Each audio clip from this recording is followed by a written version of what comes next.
Salut mes petits pinceaux et bienvenue sur ce tout nouveau format de talk sur Peinture Facile.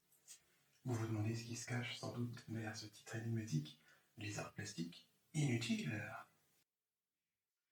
Je suis sûr que vous l'avez au moins dit une fois cette phrase, ou que vous l'avez entendue. Les arts plastiques, ça sert à rien. Autant vous dire que j'en ai bouffé moi de cette phrase. 90% des élèves le pensent, 90% des parents, mais plus surprenant encore, 90% des profs. J'en ai passé du temps à expliquer aux enfants ce que cette matière pouvait leur apporter. Mais aujourd'hui, on ne va pas parler justement de ce que cette matière peut apporter à nos petits poulains. Aujourd'hui, je vais vous montrer quelques domaines, un paquet même, qui ont connu un essor très important grâce aux arts plastiques, ou même qui n'auraient absolument pas vu le jour sans les arts plastiques. Pour cette première, je ne vais pas vous demander de vous abonner. Par contre, je vais vous demander de commenter. Et je vais vous le demander tout au long de l'émission. Vous allez comprendre. Allez, préparez le popcorn, calez bien vos genoux dans le siège de devant. Ça vous a manqué, avouez.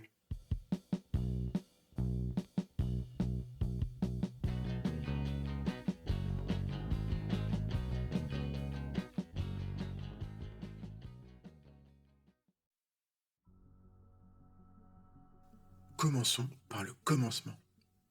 Et laissez-moi être votre Captain Obvious.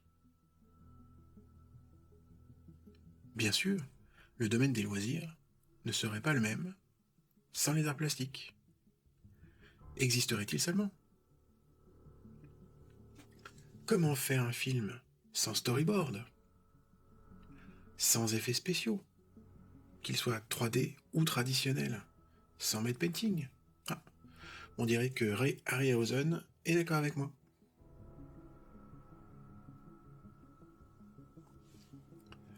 Toutes ces techniques que vous voyez à l'écran ont permis de dépasser les frontières de la vie quotidienne et de la réalité.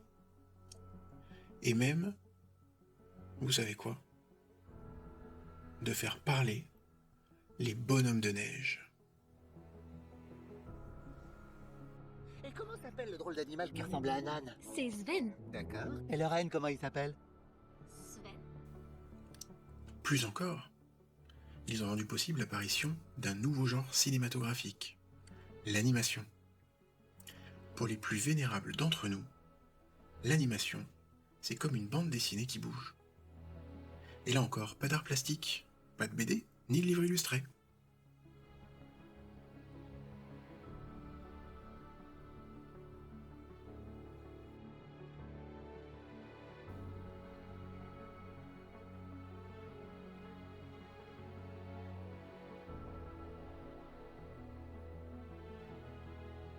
Après toute cette bagarre, je pense que vous avez besoin d'un robot soigneur.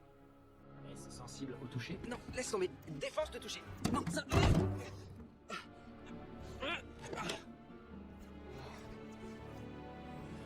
Vous êtes tombé. Tu crois?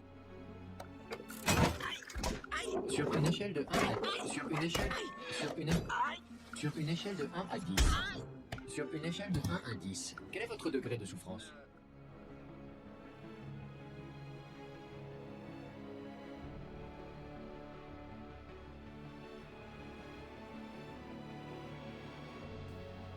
Et toi là, le spécialiste de la manette, est-ce que tu passerais tes nuits à geeker sans les artistes? Sur Pong, peut-être. Mais je doute que le jeu vidéo aurait connu autant de succès et d'amélioration pour atteindre le niveau de film interactif où nous en sommes aujourd'hui.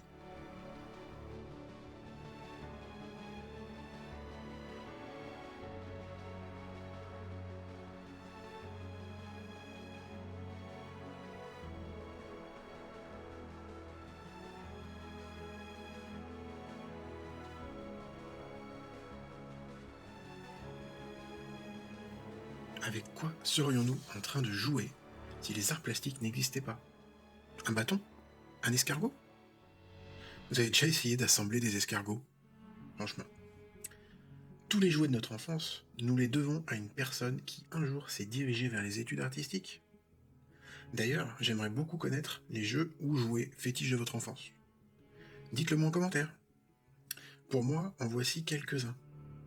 Mais bien sûr, si j'avais tout mis, la vidéo ferait au moins 3 heures. Pas déconner quand même. Connaissez-vous les Moglins? Je pense avoir traîné cette ignoble marionnette jusqu'à ce qu'elle soit plus crasseuse qu'un rat d'égout.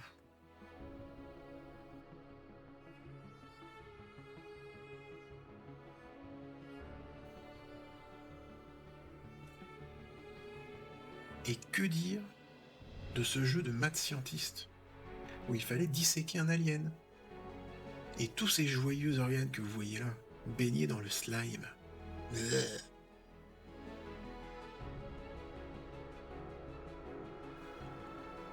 Allez, j'en profite pour vous l'avouer. Oui, entre deux parties de crado, je jouais avec les Polly Pocket de mes copines. Parce que bon, c'est un peu comme les micro-machines, hein. C'est super cool. Bon, fini la nostalgie. Je m'excuse d'avoir classé la haute couture dans les loisirs. Mais vous verrez que c'est la catégorie par défaut qui lui convient le mieux. La haute couture, dont s'inspirent toutes les marques que nous portons, ne serait rien sans l'artiste, en bout de chaîne, qui matérialise ses idées et qui sait réunir tous les acteurs de l'artisanat pour faire naître la mode de demain.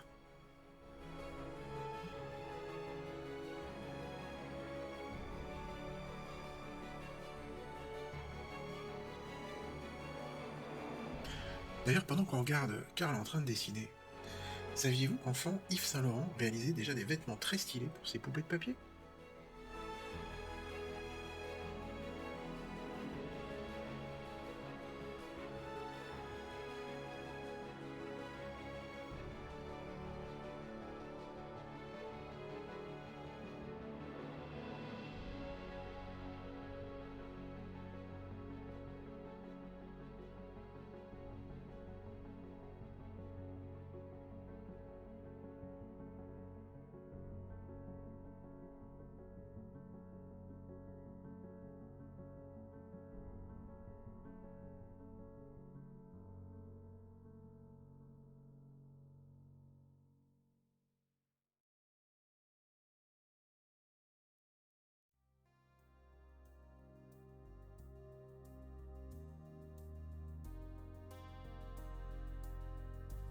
Abordons la seconde partie de cette vidéo avec la tech.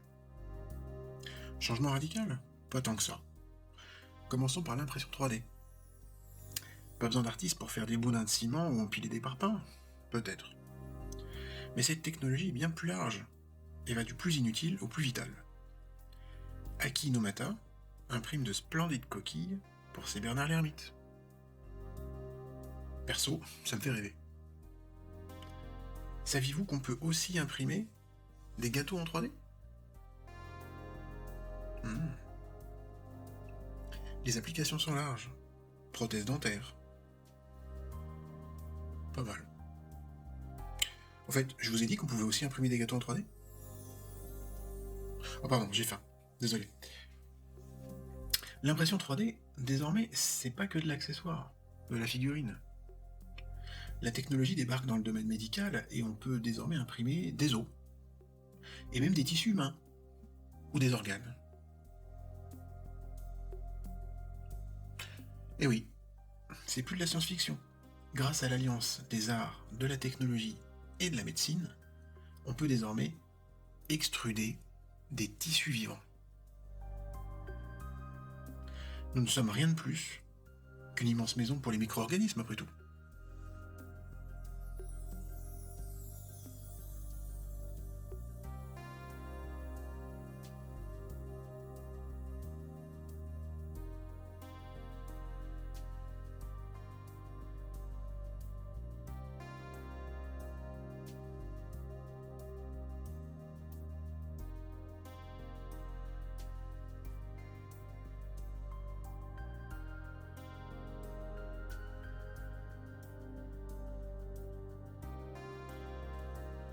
Poursuivons dans le domaine de la tech. Que serait notre monde sans les interfaces graphiques? Certains d'entre nous se souviennent sans doute de MS-DOS. Il y a de fortes chances pour que nous serions restés sur ce modèle sans l'aide des graphistes, et notre monde serait sans doute bien différent. Les interfaces graphiques inondent et dominent notre quotidien. Télévision, travail, smartphone, shopping. Rien de tout ça ne serait possible sans cette avancée.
Une chose encore n'aurait pas été possible sans interface graphique. Les réseaux sociaux. Facebook, Instagram, LinkedIn, YouTube, vous êtes dessus, TikTok. Qui peut nier utiliser l'un de ces réseaux sociaux? Certainement pas toi là, derrière ton écran. Te cache pas, je t'ai vu. Petit coquin, va.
Sans artiste, vous n'auriez pas non plus de voiture.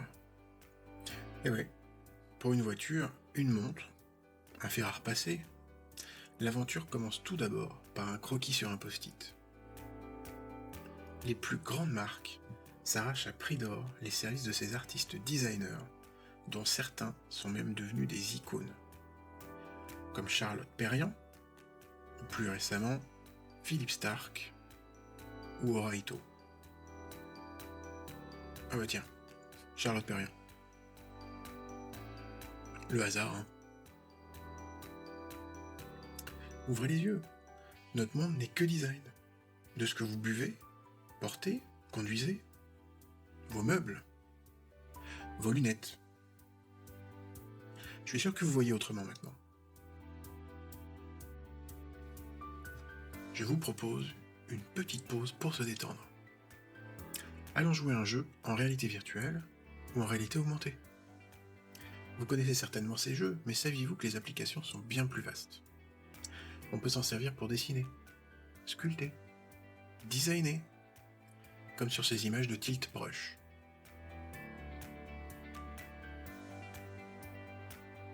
Pour jouer, bien évidemment. Et maintenant, l'immersion est totale. On peut ressentir le froid mordant du blizzard. Courir réellement à l'intérieur de son jeu favori.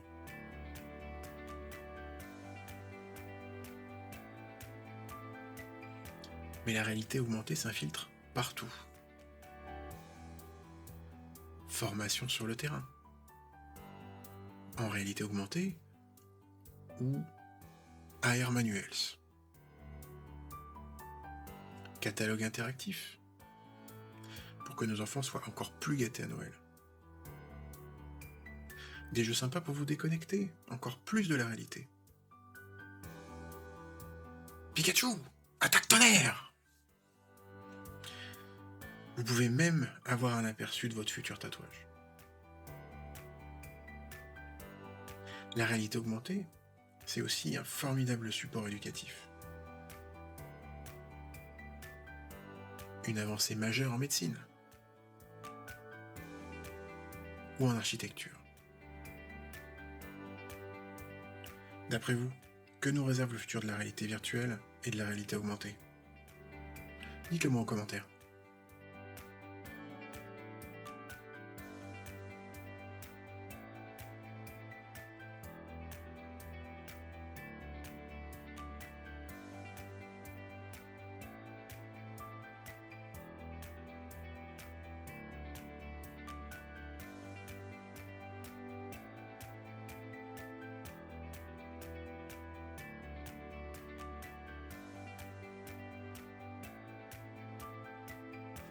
Saviez-vous que les artistes ont aussi leur place dans les multinationales, dans un domaine plus inattendu, celui du conseil et du problem solving.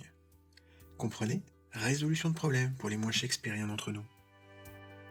Et oui, les géants mondiaux recrutent les artistes pour leur capacité à penser outside the box, comme ils disent. Cette pensée créatrice qui fait qu'un autre artiste va parfois trouver une solution là où 100 ingénieurs ont échoué. Et oui, pour toute fusée qui décolle, un artiste a participé. Et non, c'est pas le gars en train de peindre le logo du Falcon 9. Quand vous vivrez sur Mars, vous penserez à moi.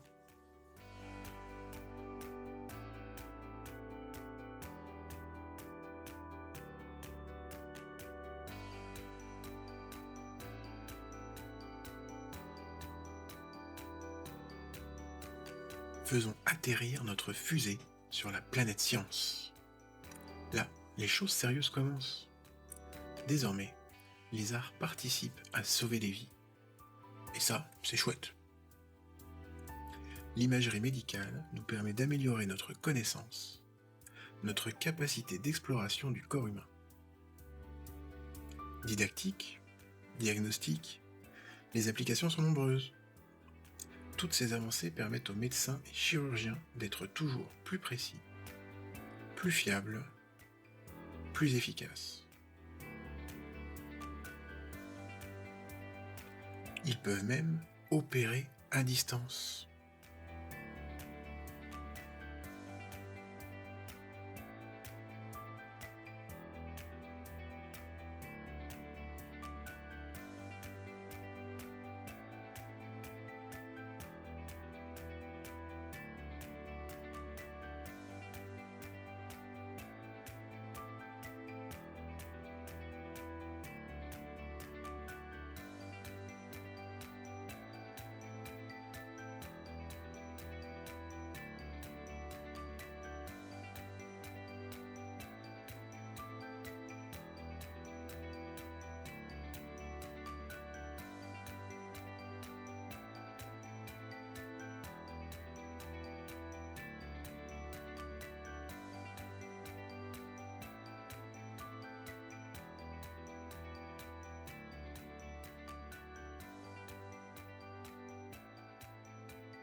Un bond en avant nous mène tout naturellement sur le sujet des prothèses. Ici encore, l'imagination et le savoir-faire des artistes permet à de nombreuses personnes de retrouver une vie plus facile ou d'oublier le poids des regards. Depuis la Seconde Guerre mondiale, les artistes rivalisent de talent pour redonner un visage à ceux qu'on appelait les gueules cassées. Et le réalisme actuel est tellement saisissant que personne ne saurait dire que cette femme a perdu un œil ou qu'un autre n'a plus de nez ou d'oreille. Ces prothèses, parfois imprimées en 3D d'ailleurs, permettent aux enfants de retrouver une vie normale et même de ressembler un peu à leur super-héros préféré. Comme Zack Iron Man, devenu célèbre pour avoir été le premier à arborer cette prothèse high-tech si spéciale et aboutie technologiquement, digne de Tony Stark en quelque sorte.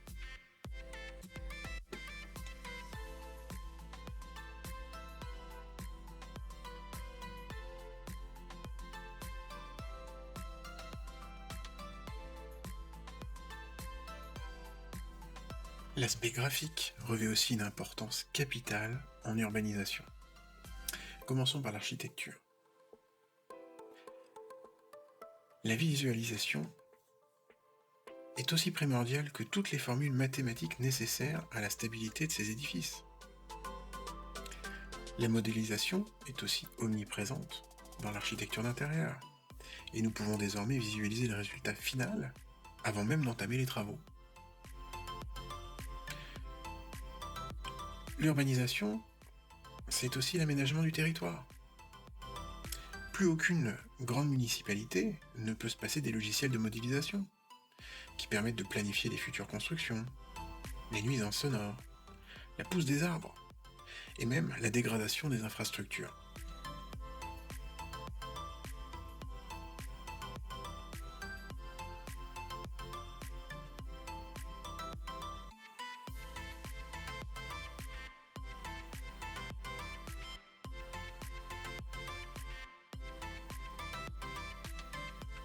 Les arts plastiques ne nous permettent pas seulement d'avancer dans le futur, c'est aussi une formidable machine à voyager dans le temps. Ou voyager dans le passé, je devrais dire. Nous pouvons désormais voir notre ancêtre, comme s'il était en face de nous. Au final, on est assez loin de la planète des singes. Mais avouez que César aurait été un ancêtre de valeur. Oui, alors, bon, si vous connaissez pas le film, César c'est lui-là. Celui qui a le bourgard. Remontons davantage dans le temps. Qui n'a pas rêvé de contempler les dinosaures? Nous les retrouvons maintenant dans nos musées, grâce au talent de nombreux artistes, couplés avec les connaissances des paléontologues. Voici Sue, la T-Rex, que vous pouvez admirer dans toute sa splendeur au musée Field de Chicago. Alors, plume ou pas plume? Donnez-moi votre avis en commentaire.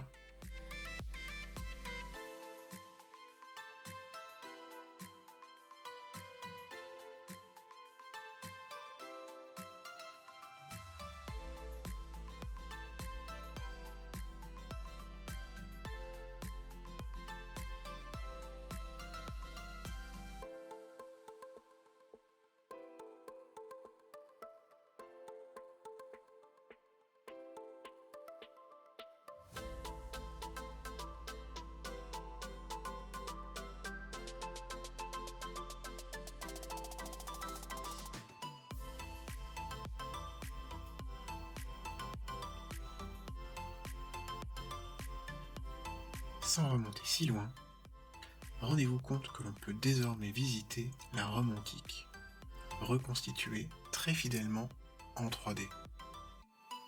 Quelle civilisation grandiose!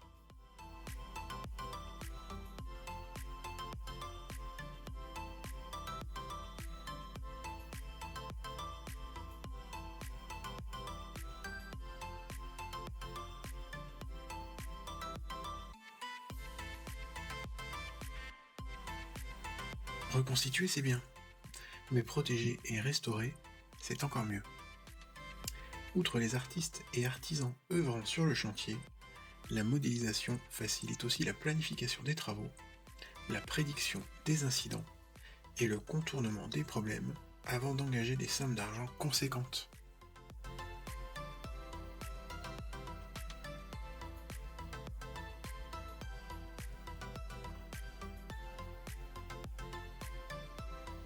La restauration du patrimoine, c'est aussi conserver et réparer les toiles de maître qui ont traversé les siècles et qui, grâce aux bons soins de ces artistes passionnés, connaîtront encore plusieurs siècles.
Alors, fiction ou réalité? La science-fiction a depuis toujours cherché à inventer le futur, et grâce à ces artistes visionnaires, notre monde est en constante évolution. Du jetpack au vaisseau spatial, l'imagination humaine ne connaît aucune limite. Et la science et les ingénieurs s'inspirent constamment de ces rêves un peu fous. Comme dans Metropolis, nos robots sont désormais intelligents. Ils dansent, apprennent, évoluent.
Ils évoluent donc, pour devenir, comme Maria dans Metropolis, de parfaites copies humaines, avec leurs émotions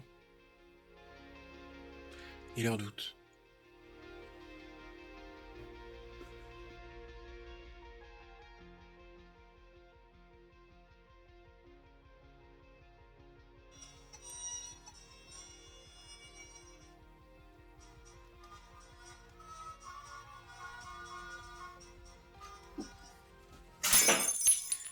Excusez-moi, c'est déjà fini? En fait, je suis vraiment désolé, du coup, moi je faisais une petite partie parce que je l'ai déjà vu 57 fois la vidéo, quoi. Bon alors, ça vous a plu? Dites-moi dans les commentaires si vous avez aimé, et puis si vous avez envie de voir plus de vidéos comme ça à l'avenir. Bon, et puis, vous connaissez la chanson, hein. Si vous avez aimé, like, commentez, abonnez, don, testament, tatouage sur la flèche gauche. Voilà. La routine, quoi.